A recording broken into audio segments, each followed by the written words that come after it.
Good morning. We're going to talk about habits today. What causes us to have these habits and how does it really work? It's really a process. If you look at it, we have a cue, something happens and it triggers us to take action in a certain way. Then we have a routine and we follow that routine every time. Once we have the cue, we go into this routine, and it's routine, by definition, means something we do over and over again. And then because we know the rewards we're going to get from that. So that's really what the driving thing is this craving for the reward. And we know if we do that routine after we get the cue, that's what we'll get. So if we love the feeling that we get when we eat chocolate cake, we're going to go find that chocolate cake, or we're going to cut us a piece of chocolate cake. When we see chocolate cake, we know that we're going to get that reward. And now, there may come something after some of these habits that aren't so good for us. So, we have to replace those habits.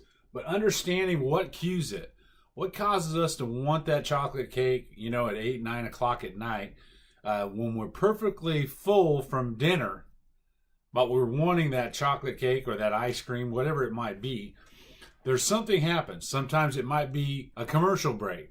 It might be boredom. It might be you wanting a distraction from what's going on.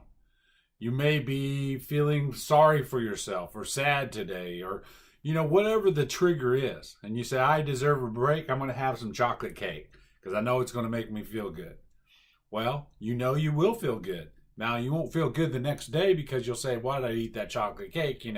I can never lose weight. I can never do this. And, goes on and on. But if you understand this process, look for the cue, then what is the action you take? Now replace that action with something else.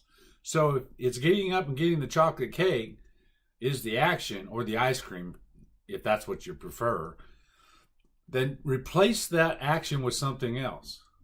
That action could be, you go get a drink of water. That action could be you go read a book. You go change the venue. You leave the room. You go outside and walk around the house. I don't really care what that action is, but replace that other action with a new action that's going to give you a different reward.